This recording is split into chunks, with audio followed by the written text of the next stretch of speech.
Hey, what's going on, everybody? This is Command Time, presented by the Fans for Sports Network. Look, pro days this week. Jada Daniels tomorrow night, and you got Drake May on Thursday. Two big pro days that's going to implicate Washington decision number 2. But there may be another guy that we have to talk about as Washington and J.J. McCarthy train is starting to gain some hype.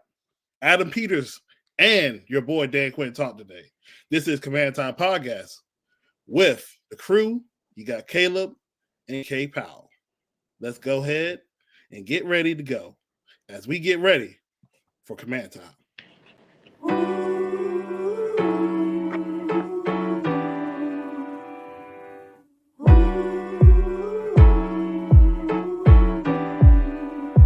5, 4, 3, 2, 1. Yeah, we ready right now. It's about time. I know it's about time. It's about time.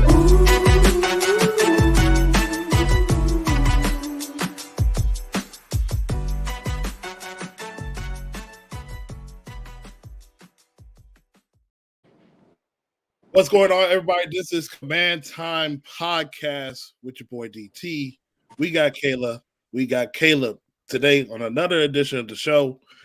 Family, what's good with y'all today? Not much, man. Just chilling, ignoring the dumb stuff, the stuff that doesn't need my attention. That's what I'm doing. Kayla, what's the vibes like? Yeah, it's about 30 days, about around 30 days till the draft. We're about to have our future quarterback. I'm just ready to get it over with. That's how I'm feeling. Okay, so let me ask y'all guys this, because this always happens around this time, especially for us as Washington fans, when the season doesn't go as expected. So we're already jumping into the draft and what we're expecting the needs or the players that we kind of want. We're watching college football at the same time. But let's talk about draft fatigue, because I feel like we're now at this point where we're running out of we're running out of good takes. We're running out of things to actually talk about. And it's all centered around, obviously, the quarterback. But it's now starting to get to the point where we talk about other positions of need. Some people are being blind to the fact that, this team was 4-13 last year. So this team needs a surplus of talent. They did some things in free agency that obviously we like. They shore up some spots. But now we're at a point where Washington, not only they'll address the quarterback position, but they will address other spots that definitely needs talent in there. And that will include wide receiver, in my opinion. You guys will probably agree. That will include tight end, obviously. And that will also include other spots as well. But I just think for me, and I'll go first, I think all of us we're all kind of drained from all the talk about these mock drafts and what we should do, what we can do. But all this is in Adam Peters' hands. All this is in Adam Peters' hands. Like, especially with this quarterback position, man. Like, I just seen take after take after take. And I'm just like, you know what? Can we talk about tackles? Because Sunday show of the Commanders draft coverage, that was probably the best pod I did, because it did not involve really anything other than one quote about the quarterback position. We just talk about other positions on the board. But Kayla, let's start with you. Like, has draft fatigue hit you already? It's gotten to that point because it's like everything is so repetitive, and what makes it so worse, the media throws stuff at you, even though we know they're going to do it every time this year. People still fall for it each year. It's like a cycle, and usually it happens when we're maybe around 45 days until the actual draft happens, when all this stuff starts to happen. The same takes, even the repetitive takes, they try to switch it up a little bit, and then they try to just throw things that just don't even make sense out. And then just because they may be a media member, people think it really matters. They really know what's going on. But what's one thing about this new regime has done throughout this whole process, they have kept quiet, and that's what has been eating Washington fans and also media members alive. Because in the past, they was dished out stuff early. We always knew what was going on with Washington, even if it wasn't football related. We always knew something, even throughout this dead period. It was always something going on, or some leak, some source knew somebody on ESPN or somewhere. Something always got leaked. But with this front office, they've been tight-lipped. Nobody knows anything. They're playing it great. That's what I want in my organization. Yeah, I agree. I know for some people this is different. I did say um, halfway throughout the season, maybe not specifically to y'all, but just people on, that I know, is that I think this is going to be one of the most um, interesting, maybe exciting off seasons that we've had in the history of this team. So I know for a lot of people, like what Kayla said, Adam Peters being tight-lipped and not saying anything, that's a really good thing. But for some people, that can be a little scary too at the same time, which I understand because it's what we're experiencing right now as fans is different. We're not used to us, having cheap signings. We're used to the splashes. We're used to the big names. We're used to dysfunction. We're used to just, people Yeah. knowing what we're going to do. So for this situation for us, it is a little, it's a little different, but I can understand people and how they feel. Yeah, I mean, yeah, I definitely agree, and I think that also is the good thing about this new regime because for years, I mean, obvious this time there's always going to be like some rumors and stuff with certain prospects of position the quarterback, lineman, and what teams prefer to like, but this regime is very tight-lipped about the quarterback position because they know it needs to be addressed, but they're not going to show their hand in which quarterback they want. Now you'll hear some quotes then and there about what Dan Quinn wants in the quarterback, what Adam Peters want in the quarterback, and obviously it can go either way with some of these quarterbacks that we're talking about. Some of them, are able to process the field. Some of them are leaders, and some of them have been through the storm as well. When we're talking about environments and also some trials and tribulations on the team. All four of these quarterbacks have been battle tested, and right now, I think everybody's just picking cherries at this point. One person is thinking like, well, 9% this is going to Jaden Daniels, or the other 80 is going to, like a Drake May, or now we're hearing talks about JJ McCarthy, the quarterback from Michigan, who has been rising up more. So let's talk about that. By the way, the Insiders had a special with Steve Weich, Mark Garofalo, Ian Rappaport, and Tom Pellicello, talking with Dan Quinn about what they were doing this offseason and trying to get hints at the number 2 pick. Now, I think this is funny, Kayla and Caleb, that, Mark Garofalo, his sources are like, well, I'm hearing they're leaning towards Jaden Daniels. Then Tom Pellicello drops, which is surprise to everybody, but it's obviously due diligence that there are people considering they think he would take JJ McCarthy at 2. What do y'all think about the possibility of JJ at number 2? Because it's been Drake May versus Jaden Daniels literally this whole offseason. So, JJ is starting to creep in. so let me get this out the way. So anybody that's looking at this podcast, I put out a tweet today. I think his name is Mike Tenenbaum, whatever. He did a little mock draft. He had J.J. McCarthy going to the Cardinals. And I said, that's like the media is just dumb sometimes. Why do you have J.J. going to the Cardinals? Like, that makes no sense. And it's not to say that I hate J.J. So let me get this out the way. Because literally none of my tweets have said I hate J.J. I don't hate him. I don't think he's a bad prospect. There's always that one prospect that gets overhyped every year. This is a repetitive cycle. We've seen it with Malik Willis. We've seen it with Will Levis. We've seen it with plenty other players. And then we see, oh, yeah, they really weren't going to pick that high anyway. What's this? Mel Kiper had Malik Willis going top 10.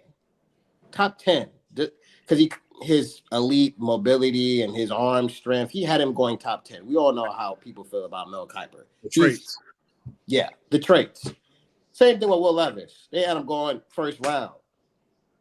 I don't think JJ's a bad quarterback. However, he is overhyped.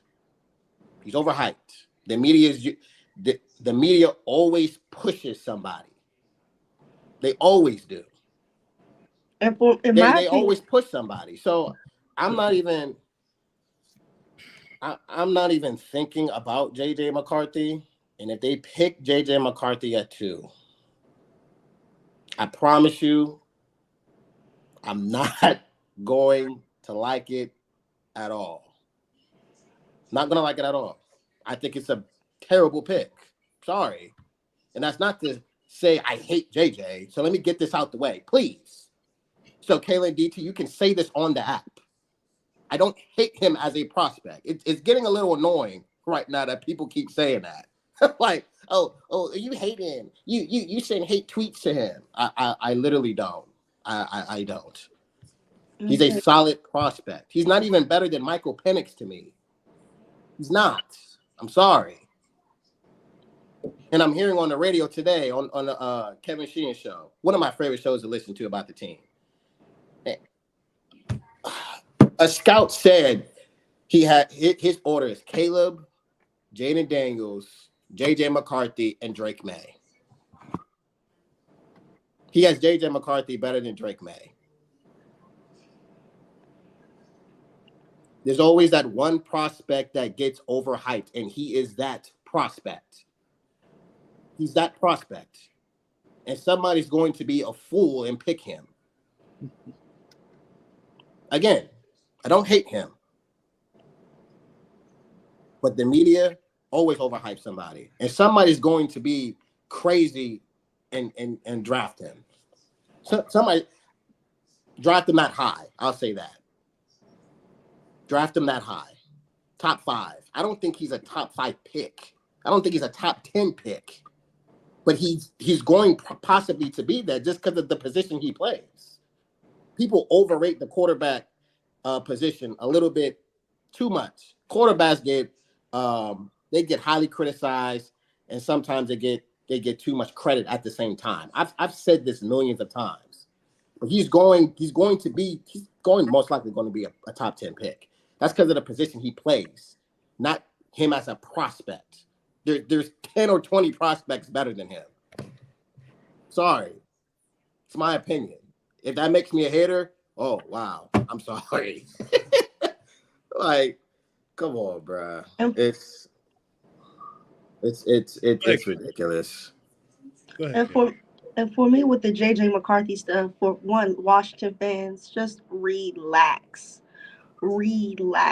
Everybody has to do their due diligence, even if we don't believe. As I know, I don't believe he's a top 10 prospect in this draft. JJ, we have every year they have to do their homework on all of the top prospects, so it's not really nothing I'm surprised about that they're looking at him. But not until yesterday we wasn't even bringing up no JJ McCarthy for real. And then another thing about JJ, I always ask myself this question: if he never won that national championship game, will teams still be looking at JJ McCarthy the same? And with that game, it wasn't really him that won it. Let's say Washington actually won that game. Penix would definitely be above JJ.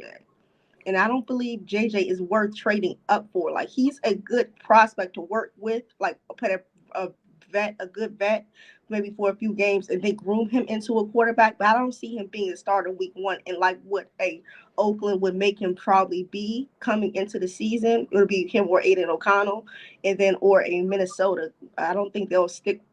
I think they may go with him instead of Darnold to start the season. But I think he needs at least half of the season or a full season to develop his arm strength and some other things. But I think a lot of coaches are like growing to like JJ the person more than JJ the player. Because I've been hearing a lot of good things about JJ the person off the field. You gotta take that into consideration as well when these teams have their meetings with these prospects.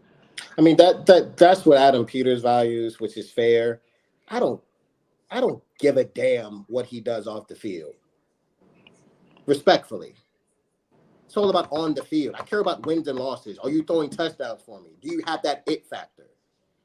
That's what I want out of my quarterback at 2. You need to have that it factor for me. You need to be a game changer for me. It's hard to find them. Don't get me wrong, but we need a game changer. Game manager is the basic necessity of a quarterback, but being a game changer, that's what separates you. So, like, DT, tell me. I mean, tell me. The greatest of all time didn't start off as a game changer, bro. That man. Okay, that's bro. We're not doing this. We're not doing this. Just saying. I mean, look. We're not doing this. That's one of both one. Can be good. Depending on the situation, both can be good. Depending on the situation, game managers can be good and game changers can be good, depending on the situation. But here's the thing about JJ, and you guys make great points. I think the kid is talented. However, a lot of NFL players are talented. Whoop-de-doo. But this is what I'm saying. The offense that he was in, obviously, was very run-oriented. And the Vikings don't have that. That's true. Why are we talking about the Vikings? Because they're a team that wants to trade up for him. Let me cut. This is what I'm saying.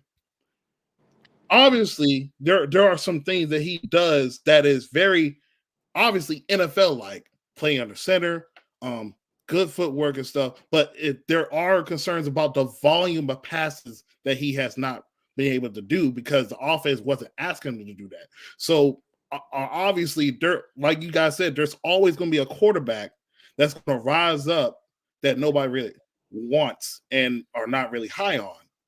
But I when I think about JJ, I see a higher ceiling Brock Purdy. That's basically what I see. Okay. Why? I don't think we're taking him though. I just think it's smoke screens. But why do you? Okay. So I've actually sat down and looked at some of the film he's had.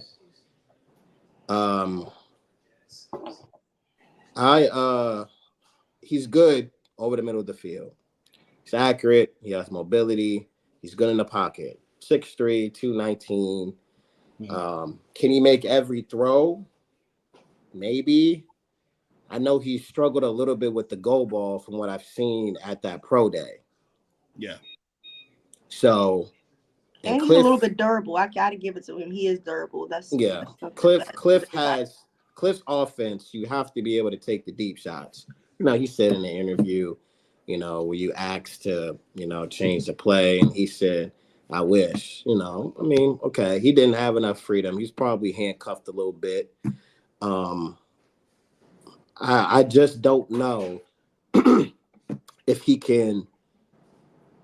the type of quarterback that can overcome adversity. I think we've seen Caleb do that a little bit. We've seen Jaden maybe not do it that much because of the talent he was surrounded, but his defense was not that good, and he had to score almost every drive. Drake May, you saw the flashes with him. You constantly see the flashes of him being accurate, him being a game changer at the next level. I see JJ as an Alex Smith. That's what I see him as. That's a good comparison as well. As an Alex Smith. Alex Smith was a game manager. He's a good quarterback. Solid quarterback. Will he get you over the top? Don't know. Same thing with Brock Purdy. Brock Purdy got them there. He had an elite team around him, and they still couldn't win. Regardless, I'm going to call him the boogeyman because that's what he is. He had to go through the boogeyman in Mahomes. Literally. He had to go through him. And every time Purdy left the field, the game was tied or they had a lead. So I'm just saying, bro, at 2, no. Maybe No, the old regime. Maybe the old regime would have traded down and picked up JJ. no, no, no, no, no, no, I no, no, said no, no, no. maybe the Kayla, old I'm saying regime the would new have. regime, Kayla, I'm gonna let you know what the old regime would have did by now. We would have the first pick of the draft right now, yeah, they regardless. probably would have traded up. No, yes. Dan Snyder would have sold the farm. He would have sold his soul. He would have given up 3 firsts, a second, and a second next year, or a second for the next 2 years to get Caleb Williams. We would have the number 1 pick right But now. It's Ron not would even a have liked question. JJ as a person, though. Ron would have loved JJ. Yeah, and That's a nasty stray. But what team do you think is to be the best fit or the best situation for JJ? Vikings. I think the They gotta Vikings. improve their running game though, because he does need a solid running game. I mean that's fair, but I'm saying one thing I don't want to see is I did DTU now. I don't know if Kayla knows, but I am now I'm not a Drake May stan. Okay, not a Drake May homer, not a stan. Oh no, take that comment away. Thank you. I don't want to see Drake May go to the Giants, and I don't want to see him go to the Vikings. If you let Kevin O'Connell get his hands on Drake May, he's going to be a superstar. It's not even a question. Jettas, Jordan Addison, TJ Hawkinson. They got a solid O-line. They can get a running back in the draft. It's not a big deal. So I want Drake May on this team. I know people like Jaden Daniels. I like him too. I prefer Drake May. So are you confident enough to have Mariota start the season if we get Drake May? I'm not looking to win now. I think that's the biggest difference. Our fans want instant gratification. Hell, who doesn't? Every fan wants instant gratification. In life, we want instant gratification. But we shouldn't be looking to win now, in my opinion. Like, Jaden Daniels is probably more pro-ready than him. But you got to be patient with May. He has all the tools to be a great quarterback in this league. The footwork has to be fixed. The decision-making can be fixed. Surround him with talent, great coaching. He will be successful in this league. Yeah, the Vikings do got Aaron Jones. Oh, yeah. I forgot all about that trade. Yeah, so I want Drake May. I want a quarterback that can win within the pocket. And when he has to extend plays, give me that. I'm not saying Jaden can't do that, but I care about the anticipation over the middle of the field. We talked about this earlier. Jaden can do it, but I don't think it's as consistent as Drake May. JJ's not even bad with anticipation. His mobility is really good. The arm talent is average to me. The decision making is pretty good. My thing is, when I need you the most, can you come through for me? That's with any quarterback. We've seen Jaden Daniels do that. When the team needed him the most, he came through. With Drake May, it was inconsistent. With JJ, I don't know. You have an elite defense and you have an elite running game. When you need to pass the ball 30 times a game, because in the NFL, he may have to do that. Your defense is not going to help you every game. Mm-hmm. I don't expect us to have an elite defense year one with Quinn. It's going to be better for sure. It's going to be top 15. That's not even a question. But there's going to be games where you have to put the team on your back. Can JJ do that? I don't know. I think Jaden can do that. Drake May, possibility. But with Drake May, I see more upside. I love upside in the player. That's any position. I love upside in the player. But coaching still matters at the end of the day. Just for me, if you're going to take JJ, just trade down. Trade down, please. Do not pick him at 2.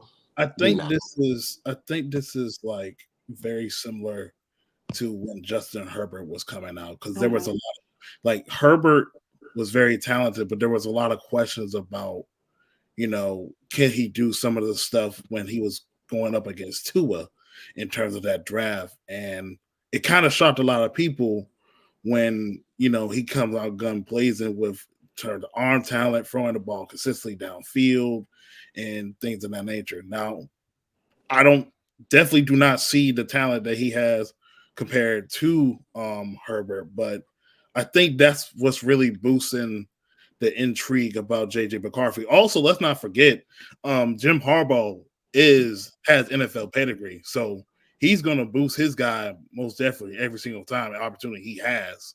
And also, I seen from AJ, who's an agent that understands that these guys are getting boosted by their agents right now. JJ McCarthy and Drake May and Jada Daniels, of course. Yeah, every coach is going to hype up their player. Phil Longo did that on the radio show. You know what he said? He said, I wouldn't be surprised if there's a 30-30 episode on Sam Howell and him winning a playoff game. Every coach is going to do that. So what? They should. So what Harbaugh says, cool.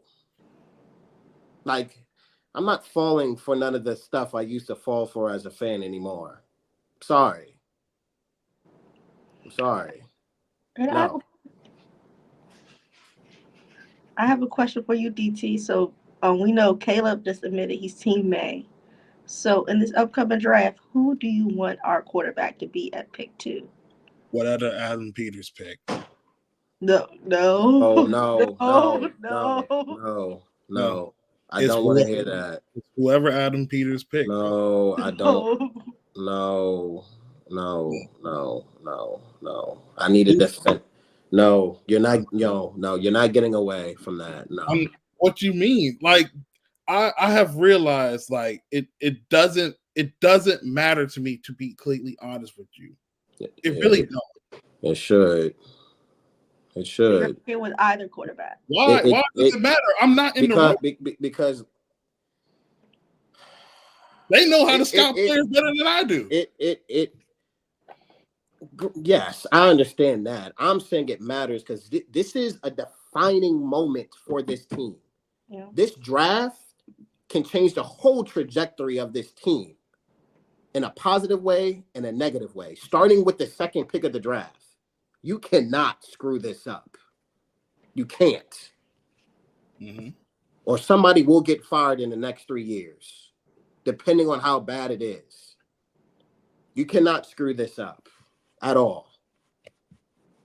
At all. So to me, it matters as a fan. For one, I want a quarterback. We need a quarterback. One. It's time. It's time. And for all the viewers, in case they're Chiefs fans, DT, I keep reminding them, we've been in QB hell for 30 plus years. Yeah. How many starting quarterbacks have we had? We deserve a quarterback. We deserve a superstar. We had it for one single year. The most happiest I've ever been as a fan. I had a quarterback. I had a top 15 quarterback. He was damn near elite. He had one of the best rookie seasons we've ever seen in the NFL. We deserve that. We deserve that. So this is just me, and I'm not getting mad at you, y'all. I'm being passionate right now. We need that guy under center. We need that guy under center. So to me, it matters. If it's JJ. Oh my God! If it's Drake, yes. Jaden, I like it. JJ, okay. I guess. So this is my thing though. Again, we've been in QBH, right? I understand that, but for the first time in a while, it feels like we have the right decision makers in the room. It feels like we have the right decision makers in the room. So obviously there are going to be some things that people prefer in Drake May. And I like Drake May and I like Jada Daniels. I have to warm up to JJ McCarthy because I'm a Ohio State guy. But to me, bro, it don't matter. I gotta put my trust in them. Because Okay, so if it's JJ, I'm like, wow, okay, they know better than I do. If it's Drake May, okay, they're going by what everybody been saying. He was consistent top 2 quarterback even before Jaden Daniels pop on the screen. If it's Jaden Daniels, okay, they're going with the guy who's hot right now and who can play right now. That's how I feel. So if they have this decision, okay, I'm a back it up either way. Just like how I backed up Sam Howell, unfortunately. Just how I backed up Carson Wentz, unfortunately. And I didn't like the Carson Wentz trade. I don't think all of us did. But this is our team. It's nothing I can do. I'm not in the room. We as a fan base cannot influence what Adam Peters, Dan Quinn, and Cliff Kingsbury see. yeah. And for me, I hope you're talking about I don't receipts.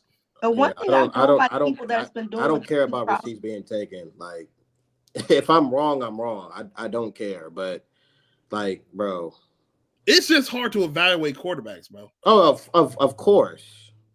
I'm just saying, bro. Nobody thought Brock Purdy, even though game manager, nobody thought he was going to be that guy.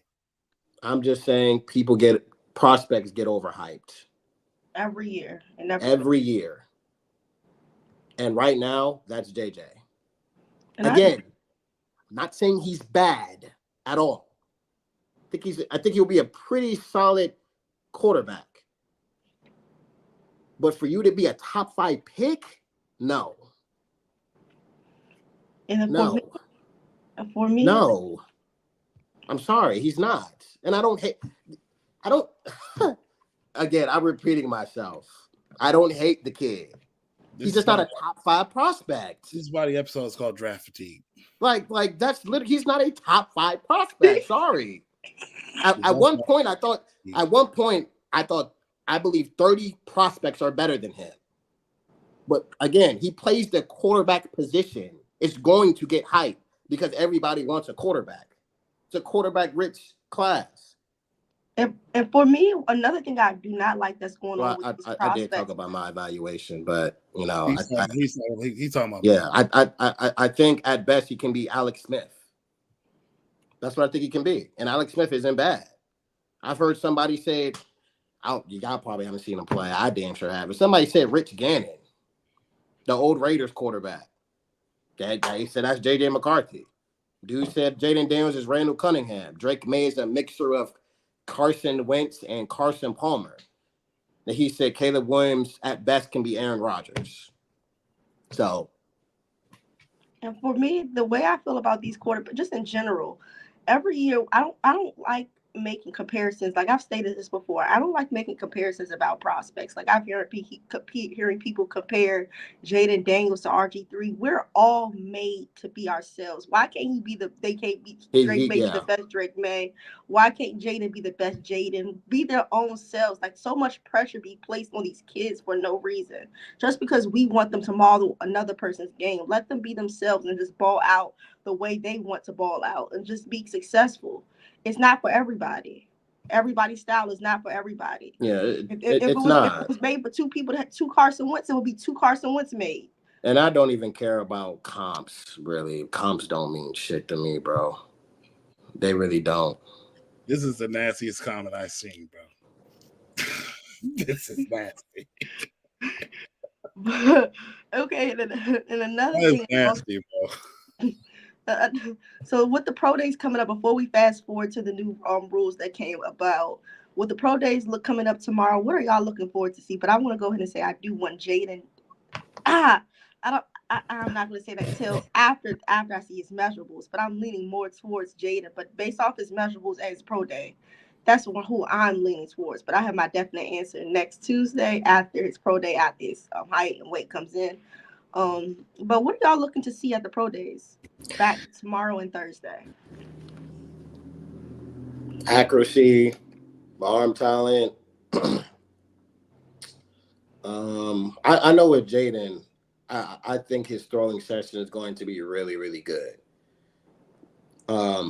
His throwing motion reminds me of CJ Stroud a little bit, just a little bit. He has a quick throwing motion, flicks it, comes off real nice. He has a good base too when he throws. He has this little habit where he bounces on his toes and he makes a throw. I've seen that a lot. But I think his throwing session is going to be really good. I'm gonna be honest. It's really nothing really to see. I mean, for me, obviously they're gonna show it on SEC network, and then they're gonna show it on the ACC network for Drake May. Obviously those guys are gonna be there to check them out. I mean, I think what's more important is I do think a little bit for Drake May though, in terms of what they've been saying about his footwork and his windup and his release. I want to see, has there been a little bit of a tune-up in that for him? But I think overall they're going to have both good pro days and stuff, and then they're going to have extensive conversations with the Washington Commanders. Mm-hmm. I did see that Jaden has his 30 visit schedule, so Maze is probably right after that coming up with us. And that's another thing that I actually kept quiet. Usually we have a full list by now of everybody we going on a visit with, but it's like bits of people, a few people here, a few people there. Just very intriguing. But I'm looking to see Jaden's measurables and also Drake's May's footwork. That's what I'm looking to see tomorrow, and it will be on ESPN Plus if you have that. If you want to tune in. Tomorrow it will be LSU's pro day. It won't be just Jaden Daniels. They have their talented wide receiver duos out there, some other players as well to keep an eye on. And then for the Quincy, they have Drake May and a few players that may impact a team later in the draft as well on Thursday. So do the pro day matters to y'all? I don't think it matters to me. No, it's just something to look at. I think what really matters is the interviews that they're going to have. We have a visit with Jaden Daniels. I forgot what type of visit it is. It's a 30-day visit. Yeah, top 30 meeting schedule. Oh, it's already confirmed? Yeah. Okay. So yeah, he has a top 30 meeting schedule. Yeah, because go ahead. The thing with these pro days is obviously we've seen a guy like Zach Wilson who made a crazy throw that he's more likely not. He probably will do, but he'll get intercepted anyway. But making these type of throws just to show off their arm talent and things like that, like people just need to realize you're not there to watch that. You're looking at the things that what the quarterbacks were harped on during the process, what they had to work on. Obviously, going under center. Obviously, the timing. Within the offense, anticipation, throwing with timing, and helping these wide receivers as well, and showing the leadership also in a pro day setting as well in front of these NFL scouts executives. So I think that's what really matters to these evaluators for real. Like putting it on TV, I think obviously it's just to have views for the game because the NFL and college football has been boosting having these guys up there and hyping up these guys, obviously. So DT, so you say you don't care, right? I really don't care, bro. Are you tired? Is that it? Am I tired? Yeah, I'm tired. I think that's what it is. We got about 29 days left. Because one day I can wake up, be like, okay, I like Drake May, but then I can wake up about Jaden Daniels. I just hope whoever we pick, the fan base, it's not probably won't happen. I just hope the fan base just stand behind the quarterback. They may be upset at first, but I just hope the fan base just stand behind either quarterback that we listen. This fan base is broken. Like, listen, Kayla, let me say this, okay? Oh, other than McCarthy. No. If we pick JJ, all right, let's say we pick him at 2. Let's say we pick him at 2, okay? How I would feel, I would hate it at first. not gonna lie. I'm gonna keep it a buck. I would hate it at first. However, coach, however, bro, I'm just gonna have to. It ain't nothing really much I can do. We gonna get trolled for sure. And we're gonna get trolled for any quarterback we pick. True. That's true. But moving forward to before we close out the show, let's break down some of these rules, the league meetings with some of the owners this past weekend, some coaches talk, some GMs talk. How do y'all feel about some of these new rules coming into the next season? Like I've been hearing about the hip tackle is no longer legal any longer in the game. They've also changed the rules to the kickoff returning as well. They've making it next season, I believe Hard Knocks will be for a whole division instead of an actual team itself. And then another rule I heard, like with the challenge flags, like if you win a challenge, you get to keep that challenge. I believe y'all can correct me. And then the last one is the last one would be the coach get to review the umpire get to overturn Penalties. the sack penalties. Yeah, there's also another rule I think they added. If the clock hits 0, you can challenge that now. You can challenge that now. I think they implemented that. So the kickoff rule is going to be different. You're going to have more returns. The onside kick is going to be really, really hard to do. You practically may not even have it anymore. Maybe once in the playoffs or something like that. Yeah, but you can only do the onside kick if you're in the fourth quarter and you're down. So there's no more surprise onside kicks. No more. Which I don't really hate. I don't really hate. Me personally, I feel like you should be able to do it whenever you want. Just that you got to be prepared at all costs. So, but hey, they implemented that rule. It don't really matter to me. So it's going to be interesting. Excuse me. It's going to be interesting this year. You're going to see a lot of new stuff. The game is changing.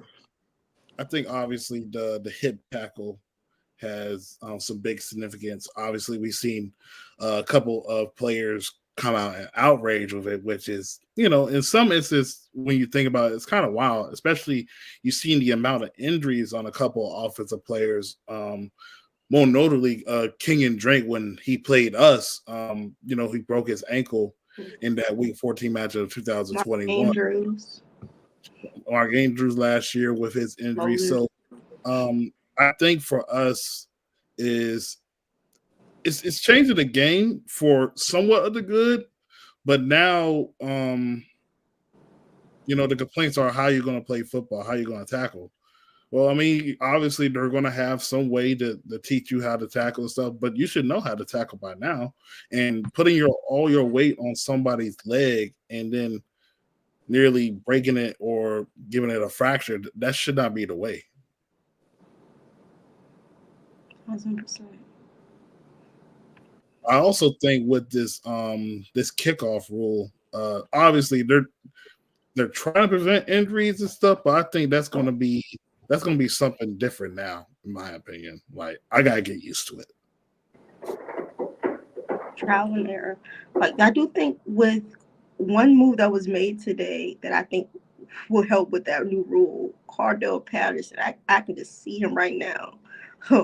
But returning the kicks back, like, that's why special teams, this is just to show you how important special teams is as well. And then another, who do you want to be on Hard Knocks, Caleb? Which division do you think will end up? I don't care. I want to see. I want to be the NFC East. So I want to see the Cowboys' demise. I want to see it. I mean, that would be nice. NFC East. That would be really, really. I would like to see the Cowboys' demise. That'd be nice. That'd be kind of cool. I wouldn't mind that. Who do you want to be on the Hard Knocks for the division? The East would be a lot of drama to get a lot of views. Obviously, I don't think they'll do it the first year though. I could see. I ain't gonna lie. I think the AFC South would be interesting. That would be fire. All the up and coming young teams. That'd be fire. Yeah, I think do the AFC South. That would be interesting for me. I like to see what Tennessee is going to be doing this year. And I'm curious about the pressure that Trevor Lawrence is going to be facing. I don't think right now, in my opinion, if I was them, I wouldn't pick up the 5th-year option.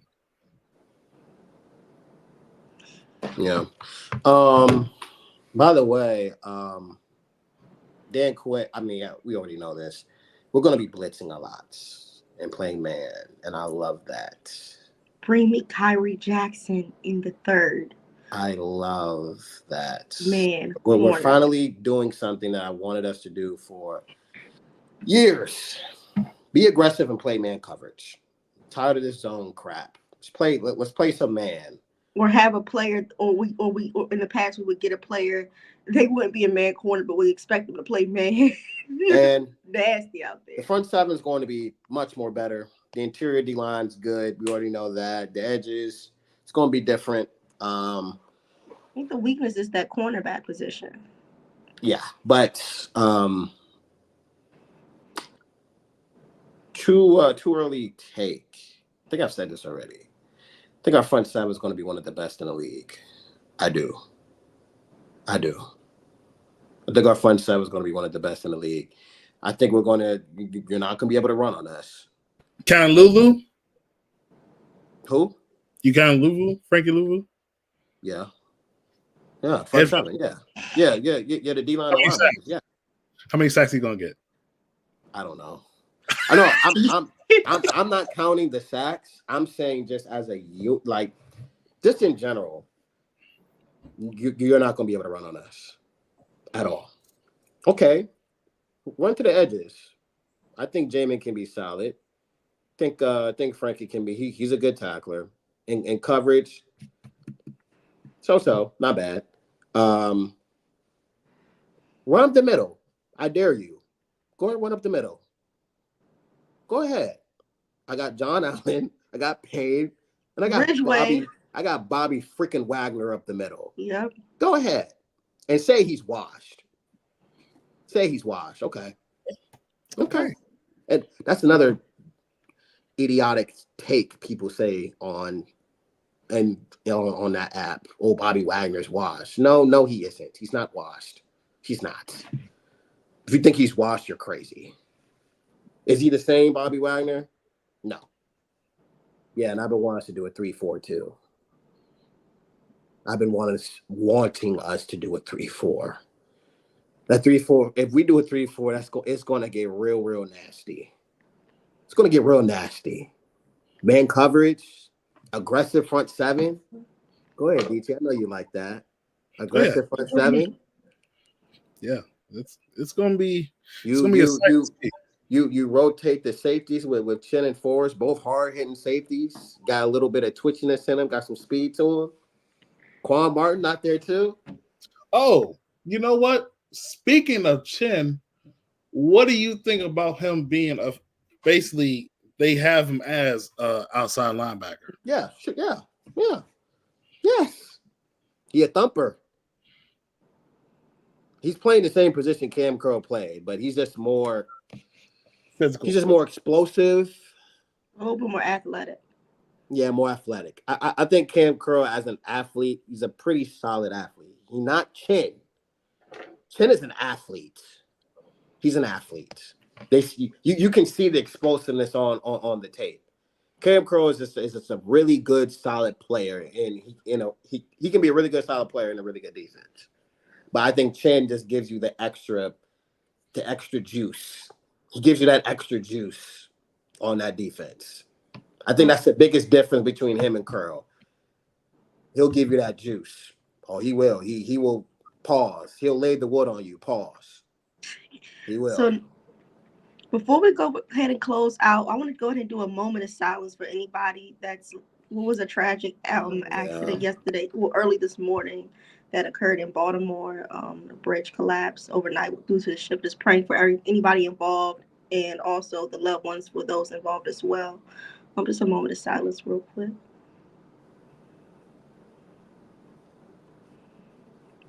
Okay. That was tragic. Okay. Yep. Tragic. Yeah, Very bro. tragic. Praying for Baltimore. It's so close to home. I opened up my app. And I was like, what the hell? It looks like something from a movie. I'm like, is this from a movie? But like, it's just so crazy. We just gotta keep them in prayer. But before we close out the show, next week OTAs do start up for some of the players to go back off-season workouts. So we have a little bit more stuff to talk about. About 3 weeks away from the draft, more JJ versus Drake versus Jaden combos to keep it going. Last few weeks to push before the whole Washington is about to get a new era. Like, I'm just ready for it. A few more weeks away, about 30 more days. Just fresh, new, right people. And you can follow me on Twitter at kpow0922. You can go ahead and follow Caleb at CXLEBJXSTIN. You can also ahead. DT at D Cleveland Jr. on X as well, and also tune in into his Ins and Outs podcast, and also appreciate Riz on the lab as well. And don't forget, it's never the Eagles' time. It's never the Giants' time. And it's definitely won't be while Jerry's there, the Cowboys' time. But it's always command time. Stay safe. Stay safe. Yeah, everybody, this is Command Time presented by the Fans First Sports Network. You catch us on YouTube and anywhere you listen to podcasts. Also, click like and subscribe to the channel to get more updates from this about the Command Time and other things up here, such as the Ins and Out D podcast. Also, just dropped a recent interview with a close friend talking about the New England Patriots, what they would do at number 3 and what Washington should do at number 2. But again, this is Command Time with your boy DT, with Kayla and Caleb. Y'all have a great night. We'll see you next Tuesday as we talk OTAs. Got me feeling so free, free.